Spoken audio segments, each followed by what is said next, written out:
What's up, everybody? This is Drew Cagle, Clemson beat writer for Clemson Tigers on SI. I just got done watching Clemson's big win over Louisville today, so I want to start doing some after-game takeaways, some post-game reactions. So hope you like it. Please let me know what you'd like to see on this YouTube channel. I'm just now getting it off the ground. So yeah, let's get started. Really big win for Clemson today. Really big win. Had to have it to snap the losing streak, the 4-game losing streak that they had just had over the past couple of weeks. A 5-point win over Louisville. Yes, that looks good on paper, but in reality, Louisville piled on a lot of points towards the end of the game. This game was Clemson's from about the under 12 timeout in the second half onward. So big win for the team. Let's get into my takeaways from the game. All right, first takeaway. I think that this locked up an NCAA tournament bid for Clemson. 21 wins in the modern ACC, yes, is not the strongest conference. The ACC is not, but I think that this punches their ticket, barring a huge collapse that I wouldn't predict at this point. You still have the game next Tuesday at North Carolina, and then next Saturday at home against Georgia Tech before you head to Charlotte for the ACC tournament.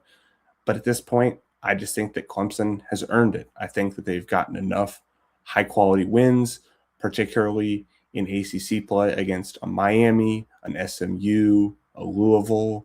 They have a non-conference win over Georgia that was in Quad 1 entering today. So I think that they have a strong enough resume and they should be in. Now, as for what seed that they end up receiving, 8 seed, 9 seed, that tends to be where the insiders have them at the moment. Me personally, I think they fit the profile of an 8 seed, but we'll just have to see. All right, takeaway number 2. How can you not talk about Justin Porter? Just a flamethrower from three-point land in the second half. All 16 of his points coming in the second half after halftime. He was the difference in the game. He was the spark plug for Clemson, and he hasn't really been getting it going as of late. But this was a big game from him, and it really gave Clemson another dimension. In a lot of these games in conference play, it's been defense. Defense has been pretty solid, but the offense hasn't quite been there enough. They hadn't hit 80 points against an ACC opponent before today. So big game by Justin Porter.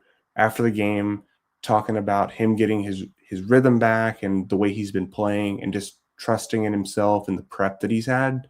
So he was a big difference in the game today, and he's really the X factor, I would say. He's really the X factor for what Clemson can do in a postseason push, an ACC tournament, an NCAA tournament.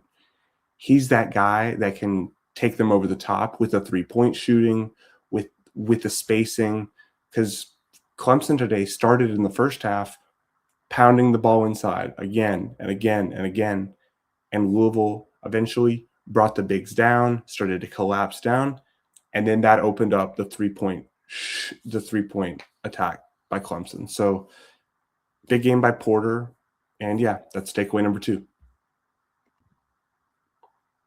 And finally, my third takeaway, I just wanted to look ahead to the North Carolina game. Looking ahead to Tuesday, I will be there in Chapel Hill at the Smith Center. So excited for that game. Honestly, this is a game that Clemson, it's a bit of a stress test to see, are they NCAA tournament ready? Can they win games against teams like a UNC that profile as about a 5 to a 6 seed as it stands? Can they win a big game on the road? They haven't beaten a true blue top 25 team yet away from home this season. So that's going to be a big test. Can they play on the inside with a North Carolina who has a Henry Vasar, a Jaron Stevenson on the inside? Probably will not see Cagle Wilson inside from what we've seen, but it's probably going to be Vasar. He's been playing the last handful of games after he dealt with an injury. So can RJ Godfrey, Carter Welling, Nick Davidson, can those guys find find the level of play that's going to put them on par with a team like in North Carolina in what I would be surprised if it isn't a hostile environment in Chapel Hill. So big game coming up on Tuesday. That's all I've got from this game. And yeah, thank you. Thank you for watching.